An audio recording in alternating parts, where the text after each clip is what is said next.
जय हिंद साथियों, स्वागत है आप सभी का हमारे इस YouTube channel the achievers Avenue में। साथियों, आज हम बात करेंगे कि जो हमारा हिंदी का जो सेक्शन रहने वाला है यूपीएसआई एग्जाम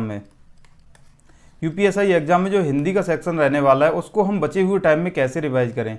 हिंदी को मतलब कि ये जो बचा हुआ समय है उसमें हम किस तरह से रिवाइज करके जाएं जिससे कि मतलब कि हमें मैक्सिमम बेनिफिट हो। ठीक है, तो ये सारी बातें करने से पहले थोड़ा सा हम मतलब कि चर्चा मतलब कि जानना चाहेंगे कि कौन सा टॉपिक जो है कितना ज़्यादा वेटेज कैरी करता है, कौन से टॉपिक की हमारे एग्जाम के पॉइंट ऑफ व्यू से कितनी ज़्यादा इंपॉर्टेंस है। ठीक है, तो देखो इसमें सबसे पहले क्या दिया है, प्रमुख लेखक, कवि एवं उनकी रचनाएं, यानी कि साहित्य का भाग दिया है। साहित्य वाले हिस्से से 365 क्वेश्चन पूछे गए। ठीक है, इस पर मैं बात करूंगा कि साहित्य को कैसे तैयार करना है, कैसे मतलब इसको पढ़ के जा सकते हैं। तो साहित्य को आप छोड़ तो सकते ही नहीं, लेकिन मतलब कि साहित्य को तो सबसे ज़्यादा प्रायोरिटी पे रखना है। ठीक है, अच्छा, उसके बाद यहाँ से देखना वाक्य एवं बर्तनी शुद्धि, इससे 300 क्वेश्चन पूछे गए एक सिंगल टॉपिक से। और मैं बता रहा हूँ ये इतना आसान टॉपिक होता है, इतना आसान टॉपिक होता है वाक्य शुद्धि, बर्तनी शुद्धि। आप अगर कि हिंदी भाषी क्षेत्र से ही होंगे, यूपी में रह रहे हैं, तो आपको वाक्य पढ़ के ही लग जाएगा कि ये वाक्य गलत है ना। वाक्य पढ़ के ही समझ में आ जाएगा कि वाक्य गलत है। ठीक है, तो ये सारी चीज़ों को थोड़ा प्रैक्टिस करके जाना है इनकी। वाक्य शुद्धि, बर्तनी शुद्धि के इतने मतलब कि रूल पे ज़्यादा फोकस ना करके प्रैक्टिकल क्वेश्चन करके जाना है इसके। ठीक है, तो ये मैंने बता दिया। इसके आप क्या करना है, क्वेश्चंस लगाने हैं, रूल इतने ज़्यादा मत पढ़ना है इसके। अपठित गद्यांश से जो है हमारे 250 क्वेश्चन पूछे गए हैं, तो इसका अभी से आप रूल बना लो कि ऑलमोस्ट रोज अपठित गद्यांश को ना डेली हम कम से कम की 5 या 10 क्वेश्चन करेंगे। तो कम से कम 5 क्वेश्चन रोज लगाओ अब से पेपर तक, ये अपठित गद्यांश पद्यांश के। ठीक है, ये मतलब कि ऐसी चीज़ है कि ये प्रैक्टिस से ही आ सकती है, इसके कहीं लिखे रूल तो है नहीं। तो अच्छा, इसे करने के तरीके भी हैं, वो हो सकता है तो मैं इसी वीडियो में अभी बता दूं, नहीं तो मुझे लग रहा है तो बाद में बता दूंगा। अब इसके बाद देखो लिंग वचन कारक, इसमें इतना आसान टॉपिक है, 249 250 के आसपास क्वेश्चन पूछे गए इससे। ठीक है, इसके एक बार रूल पढ़ लो, ये लिंग के और वचन के कारक के, इनके सबके रूल आपकी ग्रामर की बुक में, आपके टीचर के नोट्स में, अगर कहीं ना मिले तो यूट्यूब से कहीं से आप पढ़ लो, एक बार पढ़ लो इनके रूल। एक बार अगर आप इनके रूल पढ़ लोगे तो इनके क्वेश्चन आपसे बचने नहीं है। तो अभी तक मैंने क्या बताया, वाक्य एवं बर्तनी शुद्धि के जो है क्वेश्चंस लगा लो। ठीक है, और इसके जो क्या नाम है हमारा अपठित गद्यांश जो है, इसके अपठित गद्यांश और पद्यांश इसके डेली आप लगाओ एक सेट कम से कम। ठीक है, ये लगाते रहो पेपर तक। और ये जो लिंग वचन कारक वाला पार्ट है इसके रूल पढ़ लो एक बार रूल पढ़ दोगे, क्वेश्चन होने सही हो जाएंगे। मैं पर्यायवाची और मुहावरा इन पे बाद में आऊँगा, विलोम, ये सब हमारा वोकेबुलरी का पार्ट है। अब देखो प्रत्यय उपसर्ग प्रत्यय से हमारा 130 क्वेश्चन पूछे गए हैं, और इनमें कुछ भी नहीं है, बस पढ़ना है, एक बार पढ़ना है और तुम्हारे जो है समझ में आ जाएगा। तो इसके रूल पढ़ लो उपसर्ग प्रत्यय के, एक बार उपसर्ग प्रत्यय के रूल पढ़ दोगे तो इसके क्वेश्चन होना सही हो जाएंगे। ऐसे संधि समास कई बच्चों को समझ में नहीं आते, पर अगर कायदे से अगर आप इसके रूल पढ़ लोगे तो ये भी समझ में आ जाना लगेगा आपको। ठीक है, अलंकार का भी वही सेम किस्सा है, रूल्स पढ़ लो इनके, याद कर लो थोड़े बहुत अलंकार, गिने 6 7 8 10 अलंकार होते हैं, उनसे ही बार बार क्वेश्चन पूछता रहता है। अब इसमें क्या है कि रूल पढ़ लो, थोड़े से क्वेश्चन प्रैक्टिस कर लो। पूछो क्यों, कि इसमें कई बार हमें ऐसे 4 लाइनें लिख के दे देगा, पूछ लेगा कि इसमें कौन सा अलंकार है। ठीक है, तो अगर हमें थोड़ी सी प्रैक्टिस कर ली होगी ना, 2 4 6 क्वेश्चन की या 10 20 50 क्वेश्चन की, तो फिर ये समझ में हमारे आ जाएगा कि कैसे करना है। तद्भव तत्सम ये हम बाद में आएंगे। अब देखो विशेषण, एकदम आसान सा टॉपिक है और इससे भी क्वेश्चन हमें देखे गए। यहाँ पे देखो इतना आसान टॉपिक है कि विशेषण क्या है, एक लाइन में बता दो, जो संज्ञा की विशेषता बताता है बस। संज्ञा बोलो तो नाउन, नाउन का जो है नाउन के मीनिंग में कुछ जो जोड़ दे वो सब विशेषण है। अब कुछ भी कहीं पर भी मिल गया, जैसे अब इसी वाक्य में देखो प्रमुख लेखक, ये लेखक हमारा संज्ञा है। अब लेखक तो ये बहुत सारे, ये पूरा ग्रुप ये लेखक है मान लो, ये 1 2 3 4 5 6 7 8 9 10 22 50 जो भी है, ये इतने सारे लेखक खड़े हैं। अब ये सारे तो इम्पोर्टेंट नहीं होंगे, प्रमुख नहीं होंगे, तो इसमें से उसने बोला कि ये वाले जो हैं ये प्रमुख हैं। ठीक है, तो ये संज्ञा का मीनिंग आ गया, लेखक का मीनिंग ये पूरा आ गया। और लेखक के मीनिंग में किसी चीज़ ने कुछ ऐड कर दिया, यानी कि स्पेसिफाई कर दिया लेखकों को, तो वो क्या हो गया विशेषण। तो ये जो प्रमुख है ये विशेषण है, लेखक है वो संज्ञा है। तो इस तरह से इसमें क्या है बताओ, इसमें कुछ सीखने वाली चीज़ है? 10 सेकंड का तो पूरा टॉपिक नहीं है ये, ठीक है। वाक्यांश ये हमारा उसका है, वोकेबुलरी का पार्ट, इसमें बाद में आऊँगा। काल एकदम आसान, ठीक है। इसमें एक बार रूल देख लो इसके, एक बार में इसका काम खत्म हो जाएगा, ठीक है। रस सर्वनाम ये भी एकदम बिल्कुल आसान टॉपिक है, रूल देखो ख़त्म करो। छंद संज्ञा, संज्ञा तो एकदम आसान ही है। संज्ञा के वो 4-5 प्रकार होते हैं, उनको आराम से पढ़ के जाना। सबसे ज़्यादा क्वेश्चन पूछता है वो भाववाचक संज्ञा पे, आप लोग क्वेश्चन अगर देखोगे तो नज़र आ जाएगा। तो भाववाचक संज्ञा के क्वेश्चन एक बार थोड़े से देख लेना, ठीक है। मतलब कि संज्ञा में से सबसे इंपॉर्टेंट फेवरेट टॉपिक है उसका भाववाचक संज्ञा, एब्स्ट्रैक्ट नाउन, तो इसको देख लेना क्या होता है। अब आते हैं हम इस पे, देखो पर्यायवाची, समानार्थी, लोकोक्ति और मुहावरा, विलोम, इनको मैं अलग सेक्शन में अभी समझाऊंगा कि पढ़ना कैसे है। वेटेज तो इनका भी है, देखो पर्यायवाची का सबसे ज़्यादा है, मुहावरा, लोकोक्ति, विलोम, है ना, इस तरह से। अब ये है हिंदी भाषा एवं बोली, ये टॉपिक एकदम कॉम्पैक्ट टॉपिक है, गिनी चुनी 10-15 लाइनें, अभी मैं इसको समझा दूंगा कि कैसे तैयार हम इसको कर सकते हैं। तो आगे आने वाली जैसे व्याकरण वाली बात हो गई, तो व्याकरण में हमने अभी तक क्या पढ़ा कि वो हमारी संज्ञा है, सर्वनाम है, विशेषण है, ठीक है, और क्या नाम है, लिंग वचन कारक है हमारा, संधि है, समास है ना।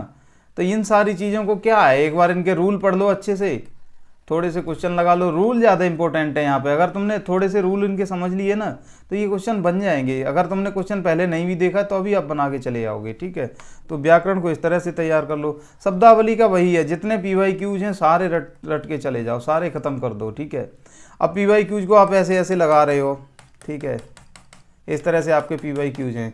तो उनमें से मान लो कि हमारे पास इतने हैं, तो इनमें से एक ये वाला इंपॉर्टेंट होगा, एक ये जो आप भूल रहे हो, इंपॉर्टेंट तो सारे ही हैं। मान लो इतने सारे पढ़े, उनमें से 4 आप भूल रहे हो, उन 4 पे हाईलाइट कर दो, टिक लगा दो उन्हें दोबारा से, अपना फटाफट जब दोबारा रिवीजन करने आओ तो नहीं पढ़ लेना। तो वोकेबुलरी में हमारा पर्यायवाची हो गया, विलोम हो गया, है ना, मुहावरे हो गए, लोकोक्तियाँ हो गई। मुहावरे लोकोक्तियों में माइनर सा अंतर होता है, ग्रामर पढ़ाते हैं तो हम समझाते हैं ये भी, ठीक है, नहीं होगा पता लोगों को, ठीक है। ये हो गया, कहाँ गया अपना, ये सारी चीज़ें, ठीक है। तो ये हो गया। अच्छा, इसके बाद साहित्य बड़ा इंपॉर्टेंट टॉपिक है, सबसे ज़्यादा क्वेश्चन देखो ये कहाँ गया, ये वाला, ये 365 क्वेश्चन पूछे गए इससे। तो इसको हम कैसे पढ़ सकते हैं, इतने क्वेश्चन पूछे गए, इसको हम, एक तो पद्य साहित्य होगा हमारा और गद्य साहित्य होगा, ठीक है।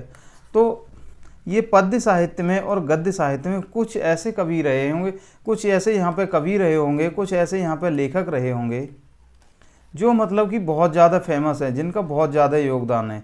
अब जैसे इसमें भी अगर आप थोड़ा कायदे से देखो तो जैसे उपन्यास कहानी के कुछ अलग कवि हैं, है ना, नाटक के कुछ अलग कवि हैं महत्वपूर्ण, है ना, और ये हमारा क्या होता है आलोचना के, और आलोचना का जैसे ही नाम आएगा आचार्य रामचंद्र शुक्ल का तो याद आ ही जाएगा नाम। उपन्यास का, कहानी का नाम आएगा तो मुंशी प्रेमचंद जी हैं ही, है ना। इनके अलावा, मुंशी प्रेमचंद के अलावा आप पढ़ सकते हो मन्नू भंडारी हैं, मोहन राकेश हैं, जयशंकर प्रसाद हैं, है ना। तो ये सारे बड़े इंपॉर्टेंट हैं। तो इन सबको आप इनकी एक एक पढ़ के चले जाओ। भारतेंदु हरिश्चंद्र है नाटक में, है ना, और क्या नाम है, जयशंकर प्रसाद के भी नाटक बहुत अच्छे अच्छे, स्कंदगुप्त, चंद्रगुप्त, फलाना गुप्त, ये सारे गुप्त, ठीक है। तो ये आप सारे तैयार करके जा सकते हो विधा वाइज। विधा वाइज मतलब कि उपन्यास के एक बार में उठाओ, उपन्यास के सारे लेखक एक बार में ख़त्म कर दो, नाटक के उठाओ ख़त्म कर दो, आलोचना के उठाओ ख़त्म कर दो, रिपोर्टाज के उठाओ एक बार में निपटा दो, ऐसे मतलब कि आप उठा सकते हो। अच्छा, कई बार ये भी पूछ लेता है रिपोर्टाज क्या होता है, आलोचना क्या होती है, तो ये थोड़ा थोड़ा जान भी लो, है ना। तो इस तरह से ख़त्म कर लो। अब कभी ये उनमें से भी, अब देखो कई बार आपसे पूछ लेगा, कभी भी कई प्रकार के होते हैं, भक्ति वाले होते हैं, प्रेमाश्रयी होते हैं, है ना, राम भक्ति शाखा वाले होते हैं। तो वो सारी चीज़ें भी आप एकदम पढ़ के जाओ, इन्हें भी मतलब कि एक तरह से कैटेगरी बाजी पढ़ के जाओ कि राम भक्ति शाखा के कौन से, कृष्ण भक्ति शाखा के कौन से, प्रेमाश्रयी कौन से, ज्ञानाश्रयी कौन से, है ना, ये सारी चीज़ें पढ़ के चले जाओ। इसके बाद आपसे खंड काव्य पूछेगा कि खंड काव्य कौन से इनमें से, महाकाव्य कौन से है ना, तो ये सारी चीज़ें आप पढ़ के चले जाओ।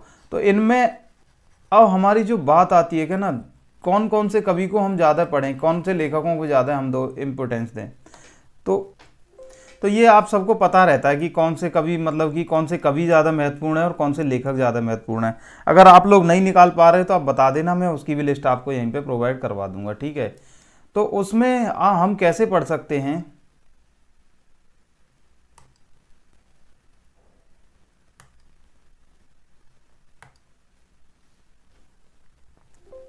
तो इसमें हम साहित्य में हम दो तरह के कवि पढ़ सकते हैं। एक तो जो मतलब कि ज़्यादा महत्वपूर्ण है, ज़्यादा महत्वपूर्ण कैसे, जिनकी मतलब कि कोई कृति बहुत ज़्यादा फेमस हो गई, बहुत ज़्यादा फेमस कवि है, जैसे अपना प्रेमचंद हैं, जयशंकर प्रसाद हैं, है ना, क्या नाम है, मैथिली शरण गुप्ता है, महादेवी वर्मा है, सुभद्रा कुमारी चौहान, और ये पता ही रहते हैं ऑलमोस्ट सबको, वो नज़र आ जाते हैं।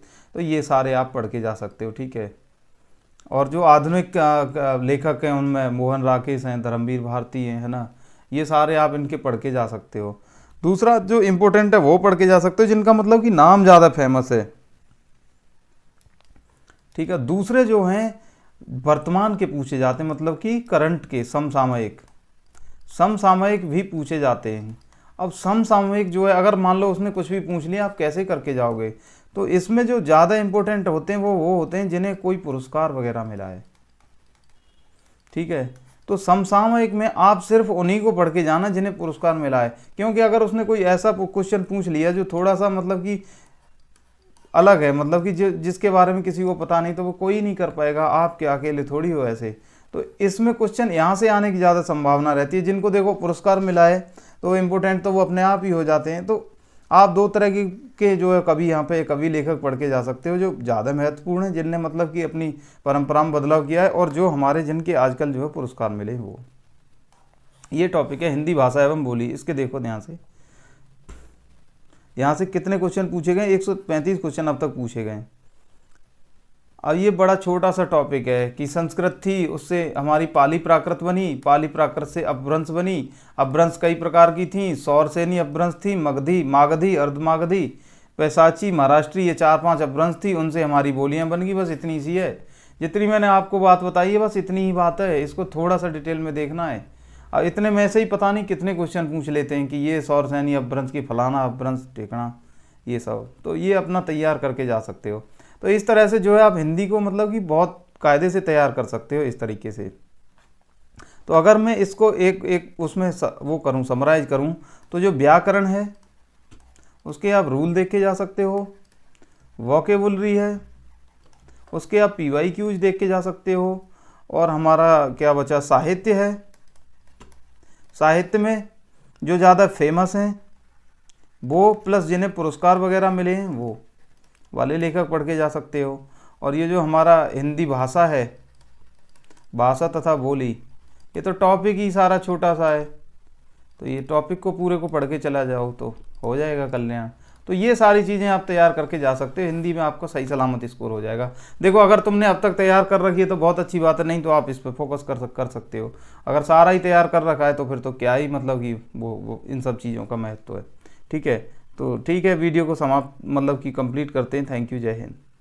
आपको कोई मतलब कि किसी भी प्रकार का इसमें डाउट हो, कोई क्वेरी हो, तो आप प्लीज़ हमें कमेंट